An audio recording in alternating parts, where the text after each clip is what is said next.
person who brought back the coveted mustard yellow belt to American soil 3 years ago, Mike the Scholar Devito.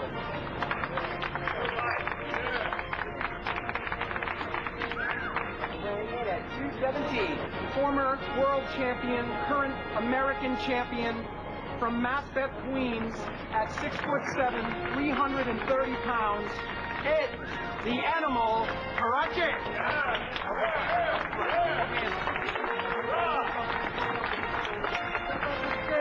He's not weighted certified. He weighs 330. Where are you from? New Jersey.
Very happy New Year to all of you.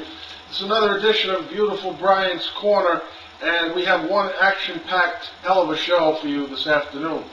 Female eating sensation Jill Stoller will challenge me to a 5-minute pasta and pizza contest at GOODFELLAS restaurant in New York City, in Brooklyn, New York. You've got to check this place out. The food is unreal. Of course, we have the best. We saved the best for last, and this, my friends, is a rare treat.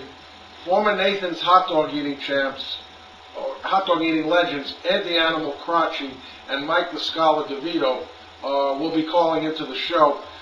Mike still resides in New Jersey, and Ed Krachie is now living in Los Angeles, California. We'll discuss their great careers.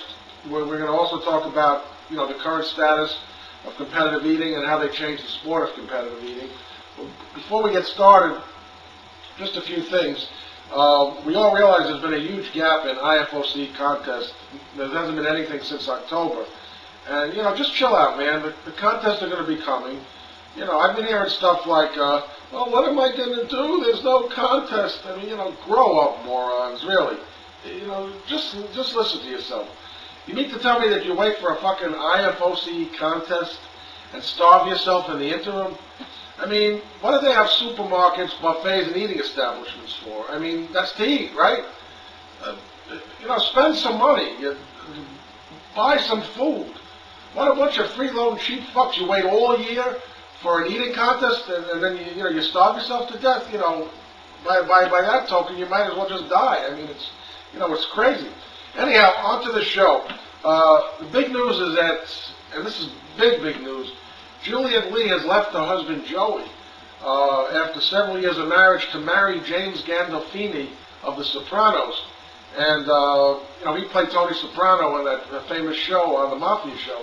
And check out this picture. They look like a very lovely couple.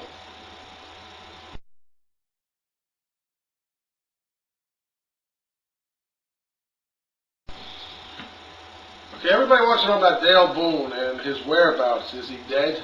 A few weeks ago, it seems that he might have been spotted at a local health club hitting the heavy bag, training for a possible bout with Joe Manchetti. Now, those two guys do not like each other one bit. Now, this guy looks like a younger, fitter version of Dale Boone with long hair, or it could be possibly his younger brother. The only giveaway is the Yankee cap, so you decide for yourself and check it out.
Okay, there's a new rising superstar in the competitive eating scene. Her name is Sweet Jill Stoller. She's, I guess the best way to describe her is not overweight, but, sort of, I guess you could call her voluptuous or a full-figured competitive eater. For those that have never heard of her, she's slowly making, like I said, a big name for herself in the competitive eating world. She has a popular blog site called Miss Glutton Bliss. She also has a MySpace site, and she recently toured Japan, and she met and competed with some of the top eaters in the Japanese country. And like I said, she's up and coming, and I figured I would take her on some Italian food to see how great she is. What's all this hype about? And I figured if I can't beat Sonia or Juliet, maybe I could beat her. Well, I'll tell you, she's no pushover. And, we got this clip of the both of us going at it, head to head, in eating 4 large slices of pizza and a pasta dish.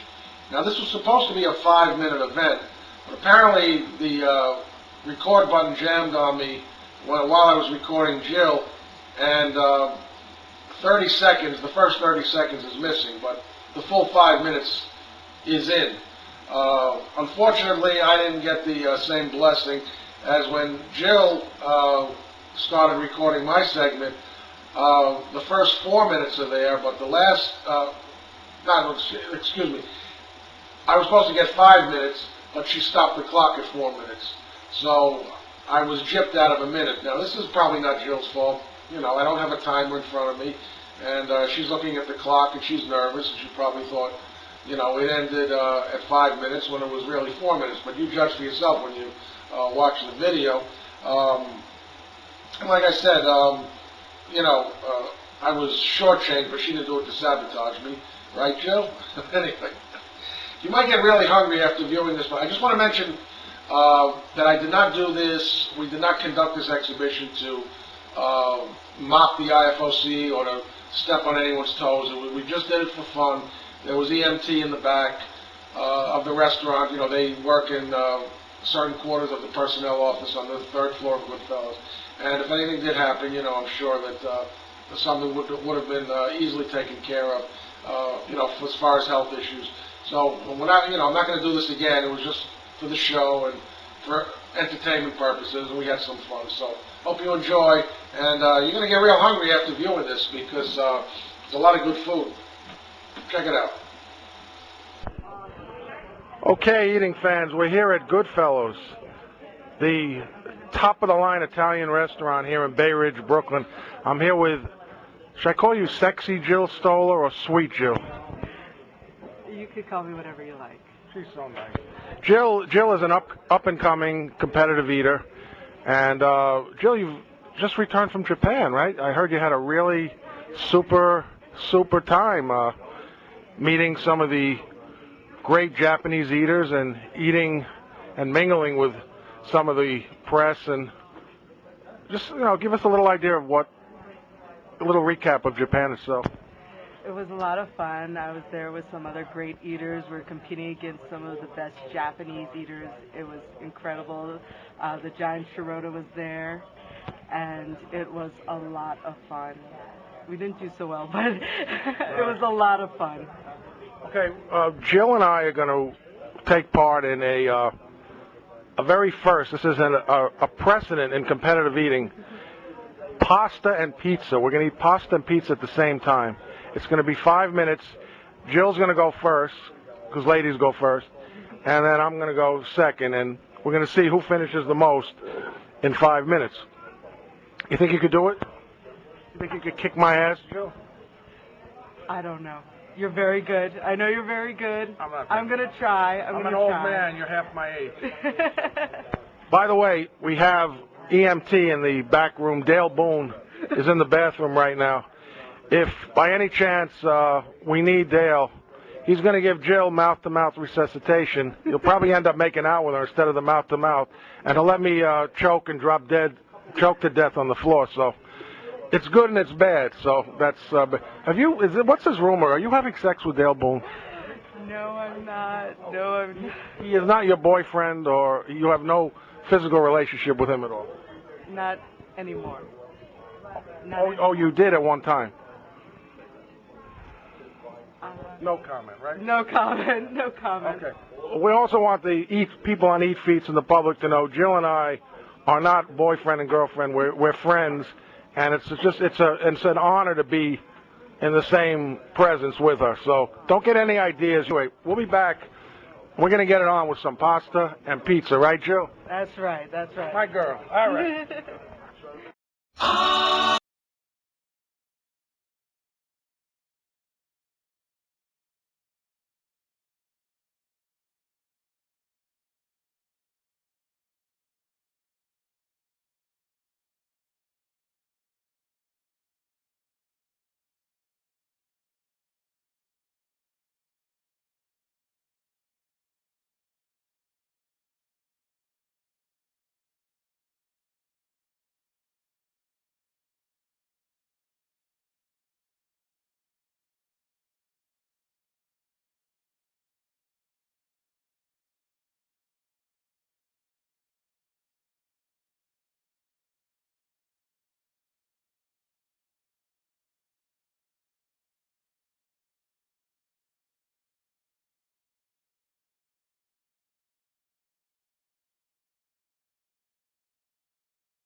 Eating fans, back in the early to mid-90s, when you heard the word Nathan's Hot Dog, the first two names that actually come to mind are Mike Devito and Ed Krachie. They are not only icons and legends in the world of competitive eating, but they actually redefined the word hot dog in the English language. It's an honor and a privilege to have on my show for the very first time Mike the Scholar Devito and Ed the Animal Krachie. What's up, guys? Hi, Brian. Hey, good morning. Good morning. Great. It's great having you on. I have to be totally honest with the both of you. This is the third year that the show's been in existence. I've done like 30-some-odd shows, many with current IFOC eaters and as my guests. But this is the first time I have to admit I'm a little bit nervous, so you have to bear with me. It's almost like having Mickey Mantle and Roger Maris in the same arena, only a different sport. For those select few of you that have never heard of these guys, or you might have been living in a bomb shelter, I'll briefly recap with you Mike and Ed and their incredible rivalry during the Nathan's hysteria. Mike, I'm going to go with you first. You were the first Nathan's champ, winning in 1990 with 16 hot dogs and buns, essentially giving it the initial push, so to speak. Am I correct? Yes, that's right. And actually before then, there weren't many people eating a lot of hot dogs that competed in Nathan's hot dog contest. Like Jay Green, like 12, 13 people would just enter the contest at a whim, and it really wasn't anything spectacular at that point. Am I correct? That's right. I mean, a number like 20 would have been unheard of back in the late 80s, early 90s. And Mike, you were the first three-time champ, winning again in 1993, and in the same year taking on a female phenom by the name of Oreo Ito, which was the first year of the qualifiers. Am I correct? That's right. Okay, so we're going to go to a little brief clip on Mike and his career and Oreo Ito. We'll be back in a moment. They all must get past this man, this binging and fasting, bun-squeezing champion for 2 years running, Mike Devito. His best, 20 hot dogs in 12 minutes. He barely could keep it in his mouth. Mike Devito won for 2 years. Because there has been an unbelievable upset. And then Ed Krachie upset him by half a dog. onto the scene came Ed. 6'6", 350-pound telephone company engineer from Queens named Eddie Krachie. Feels great. I feel bad for Mike because he's like one of the best champions there was, but I'm bigger, I'm badder, I'm better. I cannot and I will not be beat. Since I came into the sport, DeVito came into the sport, I'm not saying that we're responsible, but we did bring it up a level because we are into 20s now, you know. I mean, before myself and DeVito came in and Mike and Frank Della Rosa 5 years ago, people were eating 13 to win. I think a lot of people refer to him as the scholar. I have to break down in my mind how I'm going to eat all this food in this small amount of time. And if you go to Brooklyn or Staten Island or Jersey, he's from Manalapan, and you say the scholar, people know who you're talking about. He's the thinking man's hot dog eater. And I actually have some tapes of me in previous contests, and I analyze them, and I see where I could pick up an advantage. Mike Devito had a one-on-one contest with Oreo Ito, a Japanese eating phenom, a female who was only 5 feet 4 inches tall, under the Brooklyn Bridge, a special contest. I got a phone call from TV Tokyo. They had a Japanese eating champion by the name of Oreo Ito who wanted to challenge me. And he beat her. And that's when the international bout came back to American soil.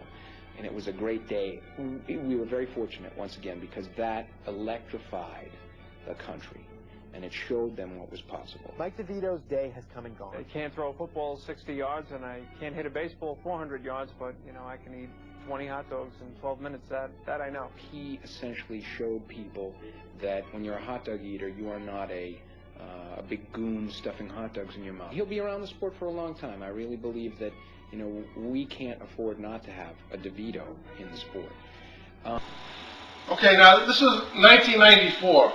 Along comes a 6'7" giant of a man that's not only imposing to look at, but in the same sense can easily eat you out of house and hold and trash talk at the same time.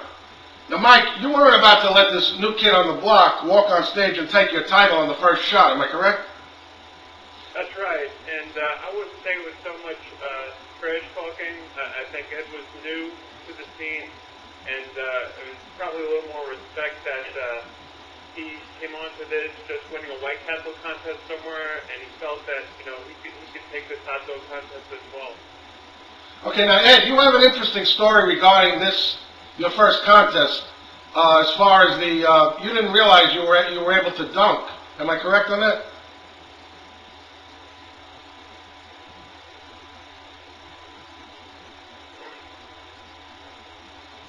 I think I lost you. Are you there, Ed? Yes, I'm here. Yes. Okay. Yeah, no, I said you have an interesting story regarding this contest, the first contest with Mike. You didn't realize you were allowed to dunk. Oh yeah. Well, that's true. I'm sorry. I thought that question was for Michael. Yes. The first time I did the contest, I think I hit 19 or something. Mike had one with 20 and a half or something. And there's two things I didn't realize. I didn't realize that what's in your mouth at the end, as long as you don't throw it up, was also counted towards the total count. Right. So you said. And also the dunking. So my next time out, that I kind of used them in my favor. Now you came back big after that. The next 2 years is Ed Krachie's years, 1995 and 96. Fill us in on that, Ed. The next year I came out, you know, Mike kind of gave me a lot of hits. Mike was a gracious winner, and the next year I came out, he's the one who actually told me about holding that in your mouth and filling your mouth with a couple hot dogs at the end and swallow them. And even when I set my world record in '97, Mike's the one who pointed down to George Shea. That I had, Mike's the one who kind of had to indicate it to him that I had gone over, I forgot the gentleman's name who I had beaten his record, but Mike's the one who had done that for me. So Mike kind of brought me along, almost mentored me, and we kind of became friends, even though we were rivals on, you know, that day on July 4th, we kind of became friends, and Mike was my mentor kind of when I brought it up. So it's not that I wanted to beat him because I didn't like him. I kind of wanted to beat him just because I wanted to win. Yeah, no, you guys have a friendship that is unprecedented amongst competitive eaters. I have to admit that. In December 1996, the wall comes tumbling down. Ed Krachie's worst nightmare. Little 24-year-old noodle boy from Japan puts a dent in the Mastiff Monster's plans. I'm going to go to this clip in a moment. We'll be back.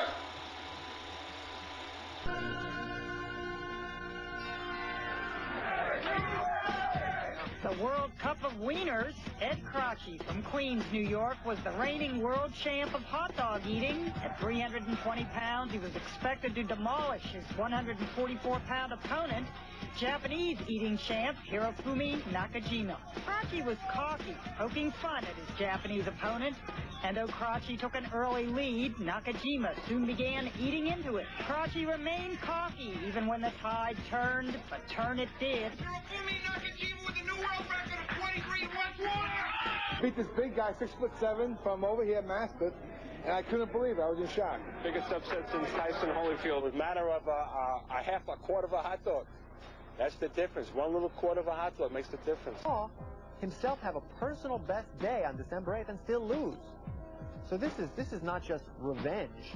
He doesn't want to just destroy this man like Tyson tried to bite off the ear of Holyfield. He was about 9 pounds when he was born, and from then on, he used to eat like 3 bananas and a big box of cornflakes or whatever kind of cereal he wanted for breakfast. At the age 3, 4, 5 up, he always was a very, very big eater. Eddie usually orders a bucket of beer, six at a time. And he orders a pie and eats 6 out of the 8 slices all the time. But he works out and he watches his diet. But when it comes to the hot dog contest, he goes all out for that. It's called FBI. A friend of mine owns it. FBI stands for first base in. Get that mustard belt back, right, Ed? I'm very proud of my son. No matter what he sets his mind to do, he does it. Champion, current American champion, who ate 22 hot dogs and buns in this space last year in a valiant effort to become the Japanese, who is on a mission to bring back the title and the coveted mustard yellow international back to American soil. Ladies and gentlemen, Ed, the animal, Krachie. I want to know Nathan's here on Fifth Avenue. Ed Krachie lost the international mustard yellow belt just a couple of months ago to Hirofumi Nakajima. I guess that old saying, you should never underestimate your competition, should have held true that day. You know, I came here a little cocky, and I'm always going to be cocky. I'm telling you, I'm going to win this time. He was the hero. He was the darling of Broadway. And then suddenly, bang, overnight, he lost to the Japanese, and suddenly people saying, you let us down. We kind of got bamboozled by them, you know. We had been told that he never had a hot dog before he came to America. You know, set a new record, you know, world record. Never eaten hot dogs, but you know, now we know. You know, I'm not gonna get into name calling or whatever. And that he won fair and square. You know, the opponent's got 23 and a half. I'm sure he's gonna come over here for doing more this year. He's gotta know I'm gonna up my game. You know, last year What have you been doing to work? Well, I gotta switch my cameras on, but let's say I've been working on your game. Oh yeah, I've done more than. We know you're up for the competition. Oh yeah, definitely. Great. My head wasn't in it last time either. Okay. I'm all ready for it this time, especially with the bad press. I don't like negative press. All you guys, you know. 5, 4, 3, 2, 1. Gentlemen, pick up your hot dog.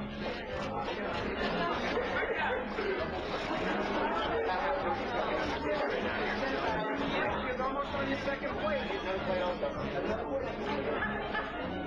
We may have to get in to get him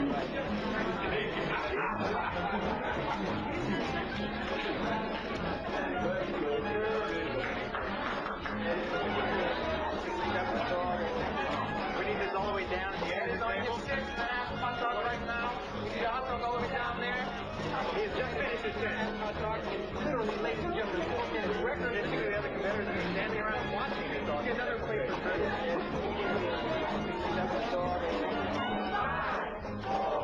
3, 2, 1. It's over.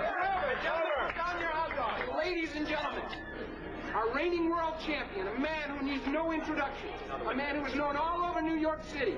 Children talk at night. They trade stacks. Ed Krachie, in only 6 minutes, ate 13 Nathan. I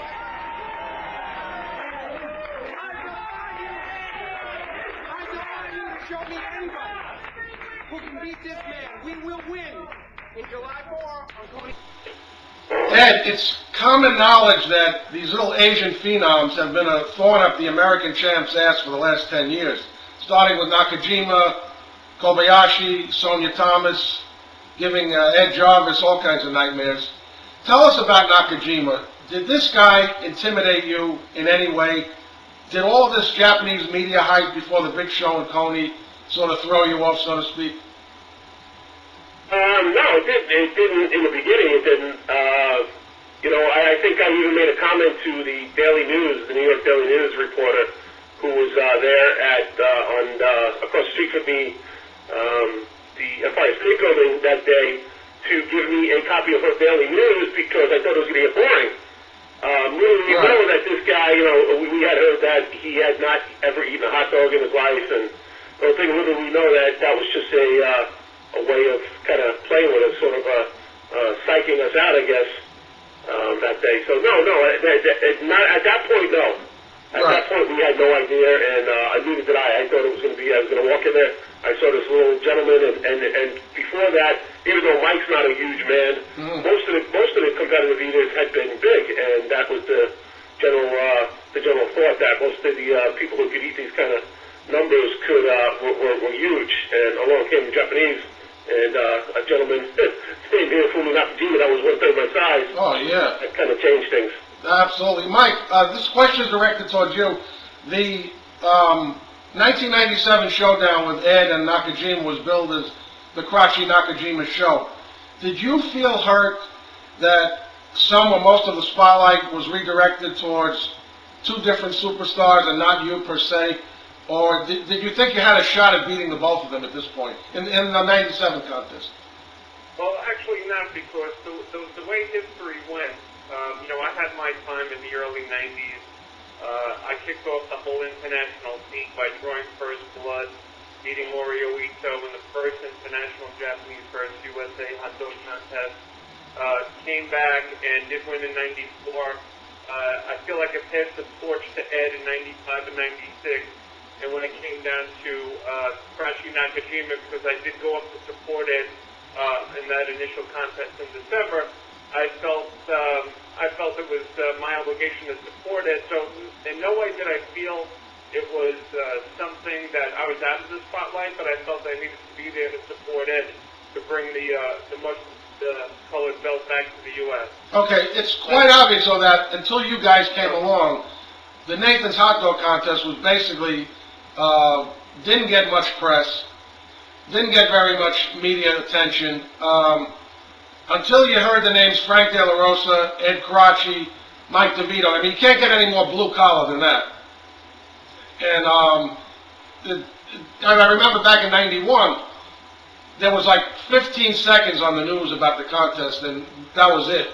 And when you guys came along, you actually redefined the sport. Am I correct on that aspect? That's right. I think the whole international aspect kicked it off. Ed and I did many TV shows together, Sally Jesse Raphael, Ricky Lake, to name a few. We were part of the first documentary, Red, White, and Yellow, so we kicked off the whole film thing. We won an award at the Hampton Film Festival that year. So the whole thing about international play, the whole thing about movies and documentaries, that was all kicked off between Ed and myself back in the early 90s, and basically set the stage for what is happening today. Exactly. When we come back from the break, we're going to talk briefly about the 97 Krachie Nakajima Showdown, the 98 rematch, and Ed Krachie's predecessors, and how we might have fared against them if he stayed active in the IFOC. Be back in a moment. Hot dog time, Krachie Nakajima. I was working on some lyrics. The biggest eaters in the world, we'll find out who's the wiener. Kind of winner. You see where I'm going there? And then I really don't know where to go. 2, 1, and now! Ladies and gentlemen, 12-minute all-you-can-eat contest. We have Eric Booker. We have Peter Lee Jr. This is way too slow for world record pace. But, not doing bad. Last year my world record, I had 18 down in the first 6 minutes. Ladies and gentlemen. They're way off, but still, not a bad effort. Phenomenal. He's on the 16th hot dog right now, ladies and gentlemen. This is unbelievable. Show up as a celebrity, huh? I started to get sick, especially the way I eat them. I dunk them in water. They taste like shit, man. Good luck, guys. Show the world that Americans have good manners. That's what it's all about. What happens? We're in training. A couple of years, you guys can go into the big contest. With the Queen of England, and she looks. There's mustard on your lips. There's mustard on your chin. The whole country is bruised. I could eat one hot dog. I could kick all these kids' asses. Well. Hey, George. 117 right now. Welcome to the team, big guy. Ladies and gentlemen, from Long Beach, with 17 hot dogs and 12 minutes. Come on, we're bringing it back this year, right? My first time out, I only did 18 and a half. So, for his first time out, he did excellent, Kept with his eating style, didn't slow down, didn't let the other guys bother him. We had one of the guys, talking he was going to win everything. Didn't let that bother him, went out, did what he had to, and that's all you got to do. You can't concentrate on everybody else.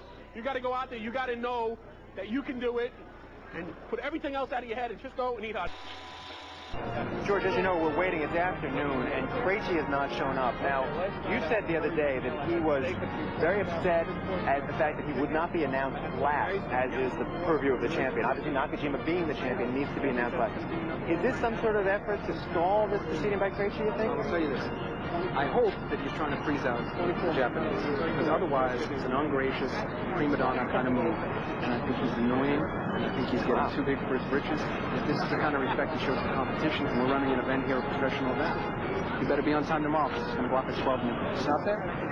Now, but do you think this is his way of saying, hey, I'm still the champion, I still dictate this event? I'm going to go off, I'm going to wait 5 more minutes, and I'm going to go up without Ed. And he can come in, and I'm not even going to introduce him if it's too late. Wow. Well, I can't handle this kind of, Holyfield and Tyson show up.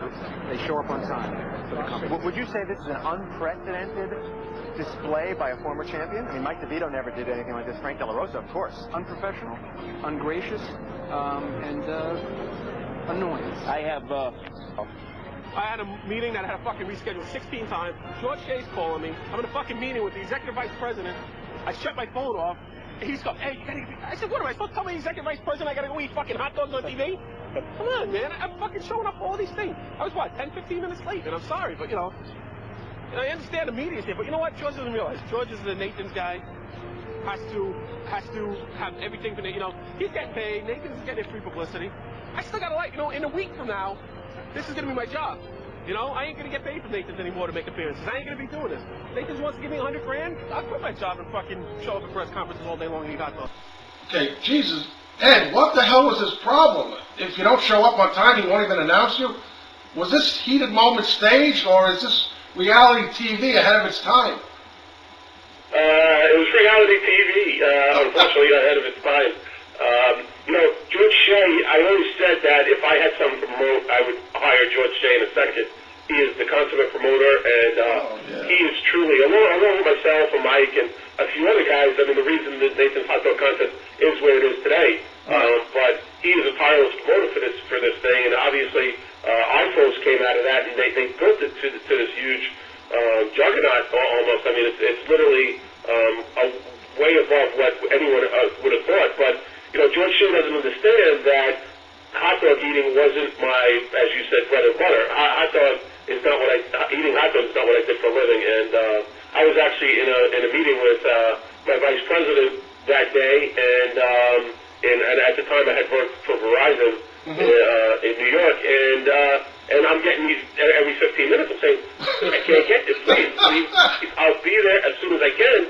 And he's calling me, well, you got hot dogs to eat, you know, and I'm saying, and I can't do that. And, you know, I made myself available as much as possible. I mean, I did so many media interviews, and Verizon was actually very good about it. We had a board of director coming on board at that time, a new one, and his wife had kind of Googled or whatever she had done on the internet, searched Verizon, and the only thing she could pick up was my name.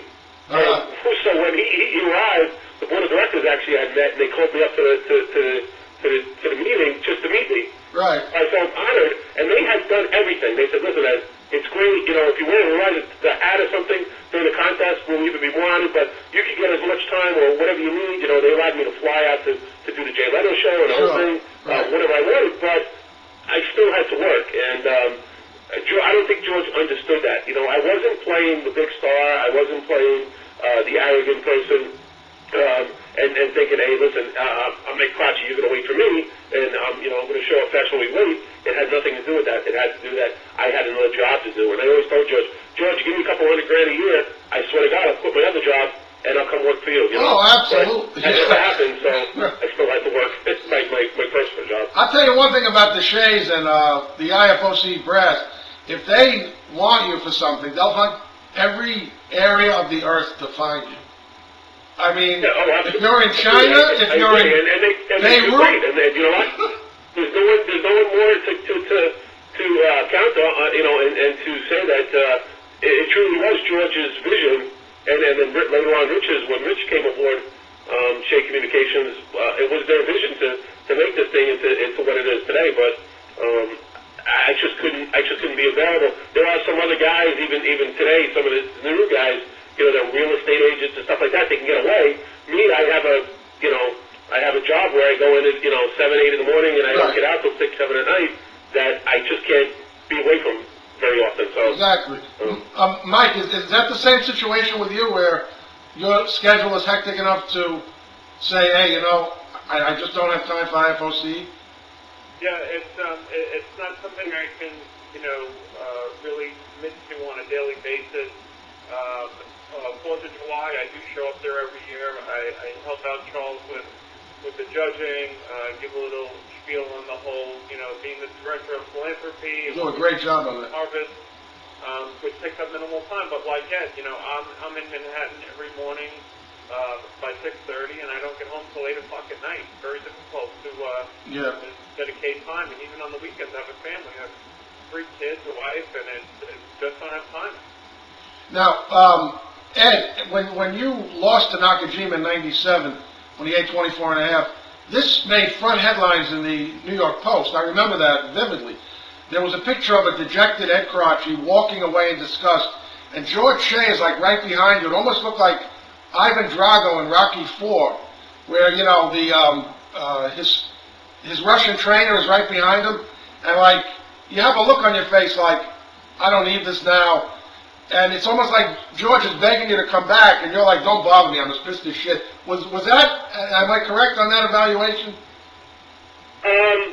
You know what, George always pushed me more than I really wanted to go. Like I said, for me it was a lot of fun. It truthfully was a lot of fun. That's why I did it. I showed up on the day, and I was able to, you know, take care of business. A buddy of mine, Tom, who worked with me at Verizon, and I think who Mike knows, and Tom and John were two of the biggest guys, Mike's biggest supporters, and they wanted to rent a limousine that day. And I said, you know what, I don't want to rent a limousine. First of all, if I lose, it's going to look stupid getting back in a limousine. Right. Yeah, you're right. George Shea constantly pushed me. That particular day, I felt dejected for a couple reasons.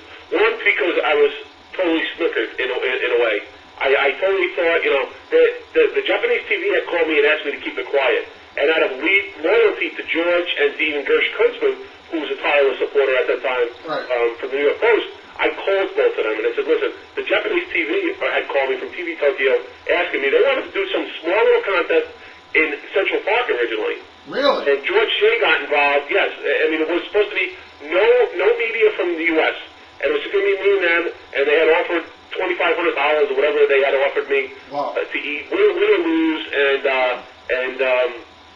do that kind of thing. And then, so, you know, George Shea was pushing me. I felt dejected for a couple reasons, like I said, because, one, I kind of felt like I got snookered because I got this whole story about some little kid who's never done this before, and they just wanted to do it for a New Year's Eve, because it was at Christmas time, I think, when we had done it in December, and they wanted to do it for some kind of Christmas, New Year's Eve program in Japan.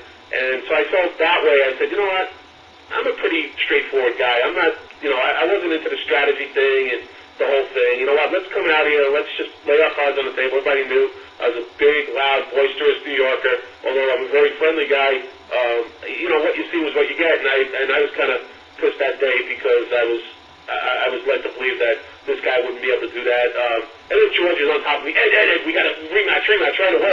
He's talking about for July 4th. He felt that my loss actually set the stage for this huge thing the next July 4th, and it did. It just made it bigger from what Mike had built a couple years earlier, because Mike is right. He did start that international scene, and, you know, before Michael, I mean, we had 15, 14, 13 every year. What was the number that the winner had done? And Mike was the first guy, you know, to come up and bring all those numbers higher into the 20s. So right, that's right. Mike, you were the first one to do the deuce, right? Yeah. Okay, just wanted to clear that up. So, you know, so that whole thing, Mike and George Shea is already right there, and I appreciate Mike coming down that day, and I had some friends who actually kind of got a little arrogant, you know, just being from Queens and Brooklyn, you know, and calling Nakajima Noodle Boy, and they were kind of getting a little bit naughty. I know that actually even made it into the paper or whatever, and even into the red, white, and yellow thing, but yeah, that's what I wanted. New York, it was a lot of boisterous, and, you know, my friends just kind of looking after me, they just kind of got out of hand that day, but, you know, like I said, I felt like I was lied to, and then I got George on my back, you know, Ed, this is great, next year is going to be even better, and I'm saying, you know what, here it is, I had my title, literally, I had my title for a year. You know, other guys had their title for years. Mike was a 3-time winner, and they got to enjoy it for a while. I had my title for a year, and already I'm getting it taken away from me, and I didn't even get a chance to enjoy it much, so. Yeah, I was a little mad at George that day, and it pretty much just made it everything. That I didn't prepare, and mad at myself, and that I let these guys take me that day, and, you know, it wasn't $2,500 I've never really needed for money like that, and so it's just the whole thing. Yeah, there's one clip I must show the fans. This is just before your 98 rematch with Nakajima, and you're hanging out with your buddies in the local tavern. I think it's the FBI bar in Maspeth. And this guy is obviously blasted. Check this out. And then I'm quitting and retiring. But you're representing USA. Then I'm going to spend my days and nights drinking here. I'd much rather hang out at my local bar with my buddies, drinking beer. This way I get smashed. No one sees me. I do what I want, you know. Well, we drove back with that hot dog competition. Eddie eating his hot dogs down in Nathan, comes back here, shits for 2 days, ruins our plumbing. Johnny Boy needs a drink. Let's do it again. Big Ed on Wednesday, July 3rd, 1996. Autograph. No, I think it's definitely public. It's like Russia in the USA with the Olympics. It's definitely I will have another drink, but it's definitely no draw. It's no joke. Me and him at hot dog contest wouldn't matter who won. Japan comes over. We're going to war. Here we go. We got some Mets fans. Some Mets fans. We're all over again. It is a national kind of Japan's a little island over there. I'm going to be the new Hiroshima. I'm going to be the new atomic bomb. And here at Fumi Nakajima is Hiroshima.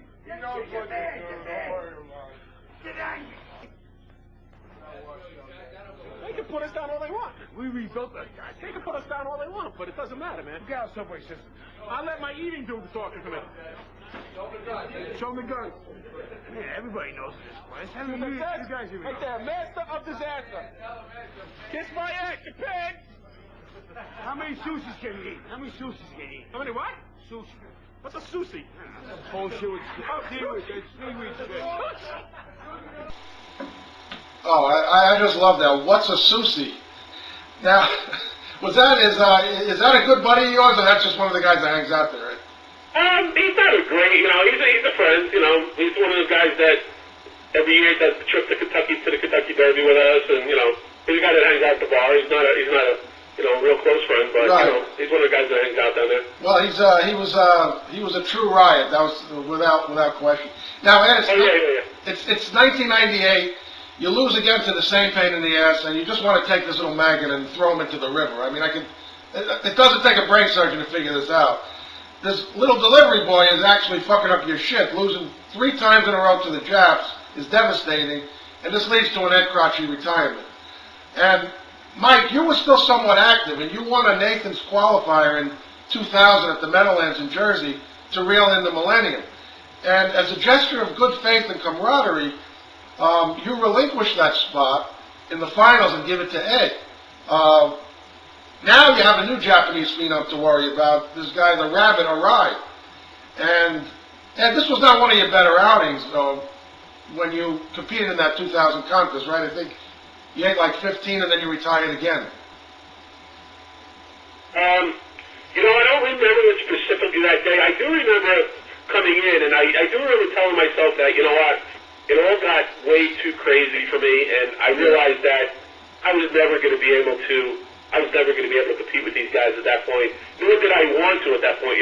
If I could sit home every night, and I know there's a lot of guys that do this, and stretch my stomach with water and the whole thing, and really try to get to the next level, I probably could have gone to 30 maybe, but I really didn't want to. So I felt that I had it in me, and I think New York, as a matter of fact, New York won news in New York, named me New York of the Week.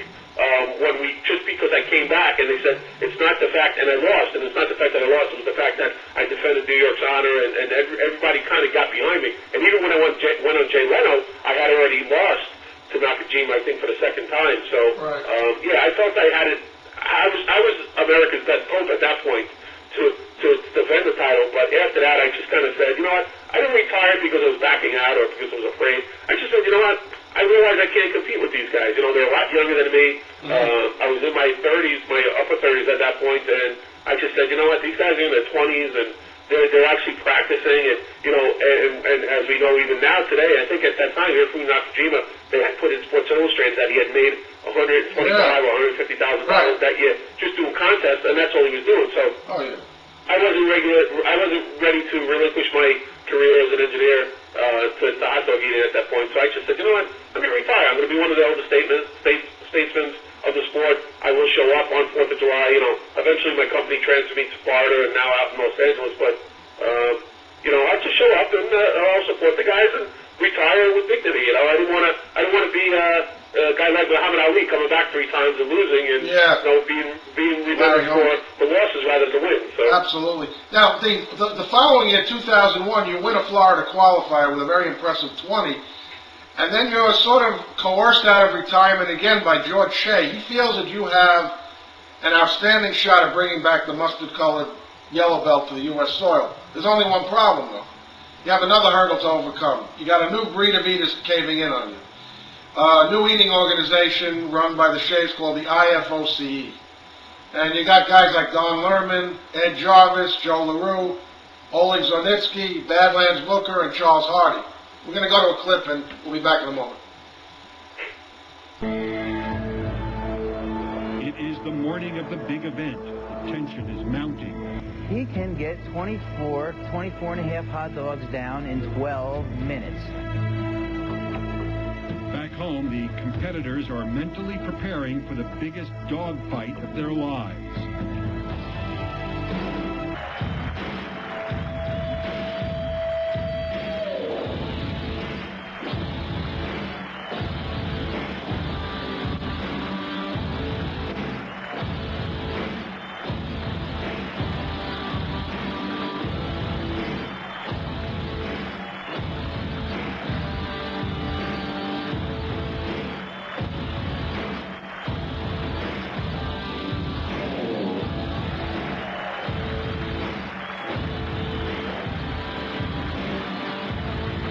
This morning, we learned that Ed was a scratch. It actually broke my heart. I'm not joking. It depressed me a little because I wanted Ed here. I wanted him here for America and for me. The former American champion walked off the bus due to a sudden stomach ailment. He was America's best hope to reclaim the mustard belt. Ed, you walked off the bus prior to the 2001 finals. Was it due to overhearing some gossip by one of the Yentas in the back of the bus, specifically Ed Jarvis, mentioning that Japan is flying in this new guy that could put away 50 hot dogs? I mean, did you really have an upset stomach, or did just hearing this news make you sick to your stomach? You know, I remember that well, actually, because we stayed down in the Millennium Hilton, I think, right across the street from the World Trade Center that day, and no, you know what, we had the night before, we had a nice little reception at some little bar in the back room of some bar, and this is the first time that I forgot, I think, I'm not sure which Japanese guy it was at the time, had come, but they were talking about, George Shea was talking about that the TV producers were telling him that the numbers that they flipped behind each contestant, that he had actually had it only up to 30 at that time, and he had bought it, they told him to go to 40, and we had 40, they told him that's not even going to be enough. So I'm thinking to myself, what am I going to do, 22 and a half again, my best? And so I got on the bus that morning, and I truly was not feeling good. I don't know if it was nerves or whatever, and I just said, you know what, and I told you even at that point, even the year before, I went to the qualifier in Florida because George asked me to show up. He said, hey, Ed, you know what, and George is a great promoter, like I said. Oh, yeah. Almost like, hey, you know can what, make you and break you like that. You're a big star, Yeah. and for you to show up in a small little town in Pembroke Pines, Florida, is going to be great. So that's why I came there, and I won, and I wasn't originally going to go up to New York. I said, hey, you know what, I'm going to be coming back to New York. It's 4th of July, I get to see the family again. You know, I usually go back 2-3 times a year, 4 times a year anyway. And, you know, I should have probably fulfilled my obligation to George Shea, but at that point, I had had enough, and I told George that I had had enough. And I truly, and, you know, even to this day, I call George and Rich once or twice a year maybe, and I talk to Rich a lot more, and I think George doesn't even kind of pick up the phone sometimes. I mean, I've talked to him a couple times, but I think even to this day, he holds me responsible for that day, and he's pissed off at me because, you know, I should have probably fulfilled my obligation, but I had had enough, and I told everybody, you know what, I don't want to do this anymore. I have a lot more things going on in my life, and if I can't dedicate myself, and I'm one of those guys, even since I've been a kid, that, you know what, if I can't do it right, I don't want to do it. Absolutely. I didn't want to come in second or third, and I think Mike's the one, me and Mike actually spoke about it. I'm not there to be second or third. Some of those guys do it to do the contest. I'm there to win. And absolutely. If I can't win, I don't want to do it. And I think that day, that morning I got on, and I just started thinking about what I had heard the night before, and, you know, Krachie Jarvis was there, and all these guys, and they were all there for the fanfare. They want to get on TV, and that wasn't my thing, you know. My thing was to win and to go home and share it every year with my friends and my family. It was so great having the news people and all the media show up at my house, and I had a 4th of July party every year when I lived in New York, and that was my thing. So you didn't want to play second fiddle. That you didn't want to play second fiddle. You wanted to be on top. No, not at all. And I said it, and I think at that point it just came to an end where, you know what, I'm out, man. I didn't feel good. I didn't want to be there, and like I said, I don't want to. And not only that, my biggest thing was my reputation too. You know, I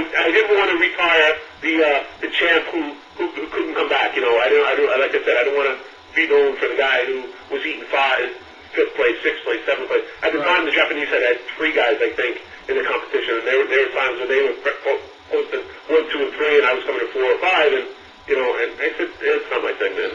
From the expression on your face, Ed, when you walked off the bus, you looked like you were saying to yourself, how many Japs are they going to bring in? Nakajima, Arai, and now this new kid Kobayashi that can put away 50? Like, for Christ's sake, enough of this shit already. It's starting to look very un-American. Yeah. Well, you know what? I'm a both. I lean on the fence on this thing. I'm kind of right on the fence on this because it is an American tradition, and if some people say, well, it should stay in America, but I think they're the people who are frustrated that we can't win. For me, you know what? I couldn't win, and for me to say that, it would have been just more frustration because there was someone beating me out there. So I didn't want to say that because it would have sound like I was a sore loser. But I mean, there was American guys out there now that could beat me. So for me, it didn't matter who it was that I was a loser to. You know, if you keep it in America because Fourth of July is an American holiday, that's one thing. That's fine. But to me, it didn't matter. Like I said, I just wanted to kind of retire gracefully, you know, and be doing that for the champ that I was, not for the guy who lost 15, 20, 100 contests afterwards and trying to regain my glory, you know. Right, they're always, well, the thing about the Shays is they're like Don King. If they could find, like Muhammad Ali with George Foreman. When George Foreman lost, King embraces Ali. Then they're looking to find somebody to beat out. It's always trying to get somebody better than, that's about public relations. That's what it's all about. And, they're great at it, you know. Yeah. They, like I said, they've done a great job for me. They've done a great job for Mike. But like I said, both of us, neither one of us really wanted to be a professional leader. Both of us had a lot of fun doing it and stuff. But we had a lot of other things going on in our lives, and I couldn't dedicate my life to it. So I just wanted to retire gracefully and be known as the champ that I was, rather than the guy who, you know, lost for the next 10 years, lost all these contests. You did a great job, and you've left a great legacy as well. Ed, this new breed of eaters, and I'm going to focus this question to you and Mike as well. Others followed, like Sonia Thomas, Rich and Carlene Lefevre, Tim Janis, Crazy Legs Conti, Ray Meduna, the list goes on. I'm going to put you guys on the spot. Could you have held your own against them, or subsequently kick their ass in other food categories like matzo balls or anything else like ribs and pasta or whatever? I'll let Michael take that first. Okay. Mike? Well, I'm not going to go individually. Crazy Legs, Sonia, etc. I'll just speak in general. I think it doesn't matter what the food is. I think it doesn't matter how long the contest is. Me personally, I'm a fast starter and I'm better with shorter length contests than longer. So I guess it depends on the food and it depends on the time. Overall, how would we stack up? I mean, Sonia's a phenomenal leader. I really don't know if there is a contest that I could beat her at. Janice has come a long way. I mean, I remember from Saratoga 3-4 years ago when he's 15 or 16, and I think he's even 40 now. Yeah, he's incredible. I'm not sure what he's doing or how he's training, but obviously he's figured it out. Conti, I was kind of his mentor early on, and now I turn around and I watch him develop and continue to be successful in everything he does. So it's really hard to say. We're not caught up in it like they all are. They all train every day. They all go to different contests. They all get better at it. And that's good practice. And I used to wait a whole year. Go back to Nathan. These guys are doing things every week, and there's got to be some discipline with your stomach when you're competitively eating every week. I mean, you get used to it, get better at it. So it's hard to say. It's really hard to answer that question. It's like a different era. Exactly. Ed, same question. How would you have fared against those eaters? Sonia Thomas, etc. Well, I kind of go along with Mike on that. It's hard to say. With myself and Mike were in it, I think there were a few other smaller contests. Matter of fact, when I went to Florida, there was actually a pizza contest that I had won. But there were a bunch, a lot of people don't realize when you enter these contests exactly the volume of food you eat. Right. When I went to Florida, there was a bunch of locals that were just in awe. I think they ate a large pie in under 5 minutes, whatever the time was. And these guys were eating their second slice or third slice. And so people don't realize that. But when Michael hit it on the head when he said there weren't a lot of other contests out there. So there wasn't a lot of practicing going on, and it wasn't a weekly or bi-weekly kind of thing or bi-monthly kind of thing, you know, where we were practicing all the time. And myself and Mike never really were the people who practiced. Maybe a couple days before, you know, I drank some water, you know, a couple gallons of water, try to stretch my stomach, but that was it. These guys get caught up in it, and they have careers or jobs and work schedules that allow them to get caught up in it. And I know Cookie Jarvis was a real estate agent, so he kind of could walk away from his job when he needed to and go do the contest. And I didn't have that. But could I fare against these? Yeah, there's a lot of them that who come out of the woodwork and right now they're never going to be, you know, Crazy Wade Conti and Lefevre and all these guys. They're mid-eaters. They're never going to be one of the top ones. Same thing with Kevin Lipschitz and all those guys. And they've never won the big dance either to go there. I mean, myself and Mike both won it. Myself twice, Michael 3 times. And so it's just one of those things where it's hard to judge. Had I really wanted to, and had I really practiced, yeah, I probably could be somewhere in the middle. Whether I could be the top eater, I probably doubt it. I don't think so. But yeah, I definitely could be. I think I probably could hold my own with them at this point if I really did what they did on a daily basis. Right. Ed, when we come back after the break, Ed Krachie has a change of heart and decides to come out of retirement and compete in IFOC, conch fritters, and corn on the cob. We'll be back in a moment.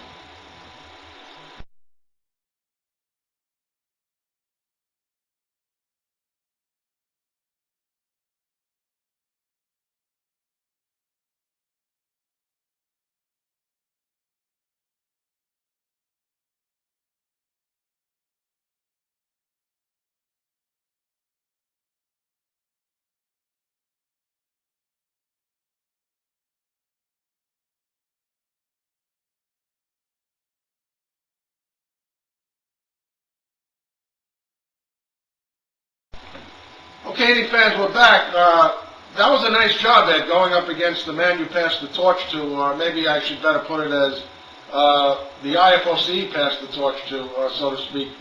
You know, great eaters in that contest. Joe LaRue, Ray the Bison.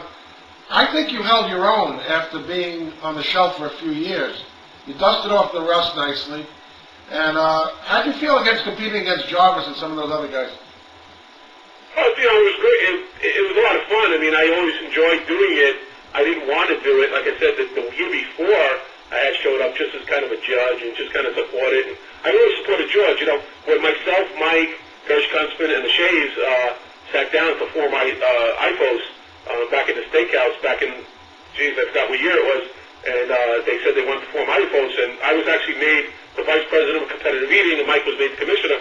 I had to put my title on hold and my commission on hold for that because I was still competing and they didn't want anything to say that, you know, we're favoring Ed. So, but I really was a tireless promoter of the sport. It was a lot of fun, and so I had showed up the first year to kind of support it, and the next year I showed up just to support it as well. And it was, come on, Ed, come on, the crowd's gonna love you get in. But they didn't think the way I thought. I said, you know what, I know I'm not gonna win. I haven't done it in a while. You know, I'm off. Even your mouth gets tired, just that whole chewing thing. And I said, I'm not going to be able to win. I wound up just sitting in. So it was a lot of fun getting back, and it's great, the crowd cheering and everything. But you know, unless I can win, I don't want to do it. And I told them this all the time. You know, I'm there to win. I'm in it to win it, and I'm not there like I said, like Kevin Lipschitz and a bunch of the other guys, Don Lerman and all those guys. They're there just for the publicity and the crowds and having fun. I'm there to win it, and if I can't win it, I don't want to do it. So exactly, it was a mixed feeling, kind of, because you know, I knew Jarvis was there and those guys that, you know, Jarvis had this jacket on with probably 20 titles, you know, embroidered on the jacket. I did one, and in my day there weren't those 20 titles because those contests didn't even exist. So I said, you know what, I'm not going to... That must have been... Ed, come on, that must have infuriated you to see this guy walk in there with 19 titles on his jacket. Like, what the hell is this? Like, you know, you were the guy that was the main one at one time. You were the Muhammad Ali, and somebody else walks in, and I mean, that has to kill your ego, man. I don't care what anybody says. No, it didn't. It didn't. I swear to God, it didn't. And a lot of people think that, and it didn't because, you know, it's a different day, a different time, and that's right. you know, and he raced it too for a while. I think he actually got sick, so he retired, or they said that he had actually diabetes or something. But that's fine, and it didn't infuriate me. It was fine that someone else had done it. You know, you can't be the top dog forever. And if I didn't want to put my all into it, I just said, you know, let someone else do it. And that was fine with me. You know, those contests weren't around when I was there. I did my thing while I was in it, and I won it, and I had a great career. And like Mike said, we're the ones who started all that. I mean, none of these guys were on all these TV shows and, you know, and giving all these interviews to these TV and news stations around the country at that point. So it was a lot of fun. And, you know, had I done it now, if I was 20 years younger at this point and into it, I probably would get back into it a little bit. But, you know, it was fine. Jobs was fine. I had no ill feelings against anyone in the contest, other than maybe the Japanese at the time, because, you know, we had been bamboozled. You know, I should have known, and it would, maybe I would have put my best foot forward. But, you know, after I lost to them, I knew then, the next contest that we had, I knew then exactly what I faced, that I still didn't beat them. So, you know, it was time to retire. And I'm fine, you know. Let my legacy go, and, you know, let it be. You know, I'm up on the Wall of Fame with Mike and in Coney Island, and you know, it was great. So. Well, this is taking nothing away from any of those great eaters. Ed Jarvis, Don Lerman, whatever, those guys were legends. And, you know, they'll always go down in history as the greats of the sport. Now they're gone. And, you know, the torch is passed up. It's a sport that never won the big dance, though. Right, like myself and Mike. And I was fortunate enough to do it twice. And I won't take that away from him. Absolutely. And, Ed, I just want to say this on your behalf. You know, like I said, Ed Jarvis was a great eater, and he put up a lot of numbers, this and that. But still, I think George had a soft spot for you more than any other competitive eater, because you brought competitive eating and hot dogs to the level where it never was. And I think you have to agree on that. You know what, and I understand what you're saying. And you know what it was?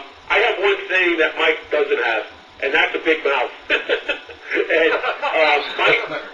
Mike's a little bit more reserved than I am, and I think that's what George liked.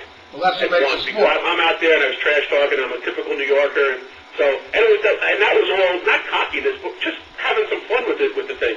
And Mike's a little bit more reserved, and you know, so I think that's one thing that George liked about me, that I got out there and I went through the process. Yeah, I'm going to be back here next year. I'm going to do it better. You know, screw those Japanese, screw whoever. And Ed, I just want to thank you also for, I would not have won that pickle title in 2002 if it wasn't for your help and your advice, and you just did a super job in giving me some pointers and tips. And you know, I'll always be known for pickles, and at least you know, it's better to be known for some type of food and having some kind of title, to know that I beat some of the legends in the sport at one point.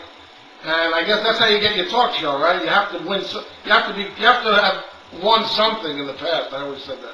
You had to have done it. I tell all my guys even now, man. Even, you know, my younger engineers just getting out of college, and I tell them all the time when they come on board, and I hire them, and I tell them all the time, you know what? You need to have done it. You can't stand there and preach about it if you haven't done it. And in your case, like you said, you're a veteran of the sport, and you do have a couple titles. Not everybody can win. You know, nowadays it's just crazy, and not everybody can win at Nathan's contest, and it's a little bit, and it's definitely a lot harder than when myself and Mike were there. But you know, you definitely, the people who are preaching, and like I said, the crazy Kevin Lipschitz, and he's a nice guy, but and it's definitely a nice guy. But these guys are, you know, lower echelon eaters. They show up for the publicity. Myself and Mike showed up to win, and so we can talk about it, and including yourself. Well, I needed Kevin to make the rivalry. You know, Kevin was a great pickle eater, and you know, I had to take his title in order to make it something like a Muhammad Ali, Joe Frazier thing. So I think it worked out to his advantage. We're a little pressed for time. I just got one quick question for the both of you, and Ed, you can answer this, you know, first, and then Mike can go. What do you think of this new breed of eaters that's come along? Crazy Legs Country refers to them as the Saved by the Bell crew. And I've referred to Joey Chestnut, Pat Bertoletti, Chip Simpson, Ball Hunt, just to name a few, Juliet Lee. Chestnut, 66 hot dogs. I mean, is this... I don't know how to say it, but what's your opinion of this new... I'm sorry, Mike, why don't you go first? Yeah. First of all, 66 hot dogs in Bolton. Someone told me that 5-10 years. Well, let's say 10 years ago, 5 years ago, I think, told me I should happen, I guess anything is quite believable. So the fact that the record went from 25 to 50 was really that everyone had to adjust the mindset and say, well, you know, this is the new bar, 50. So I guess 66 isn't that much of a shock, especially since the second place person is 63. Numbers are ridiculous. I mean, the third place guy, I think, for a legend did 49. No one even talked about him. 49 years ago, you're a legend. The numbers continue, you know, they just continue to climb, and it's just, you know, I'm in awe of the whole thing. I don't know how they do it. We know Ed and I know what's involved in getting this done in 12 minutes, and Brian, you do yourself, but it's just unthinkable. The 66 hot dogs and buns in 12 minutes. I just can't comprehend it. I saw it. I was there, and I was there also. It's just phenomenal. Ed, do you still keep up? Do you still watch the Nathan's contest every year? Do you keep up? Yeah, absolutely. Every year. I mean, there was a year or two that I was there as a judge, and whether I was in Florida or here in California, or even flying back, because like I said, I usually fly back home for 2-3 times a year. Yeah, absolutely, I do, and I think it's great for the sport.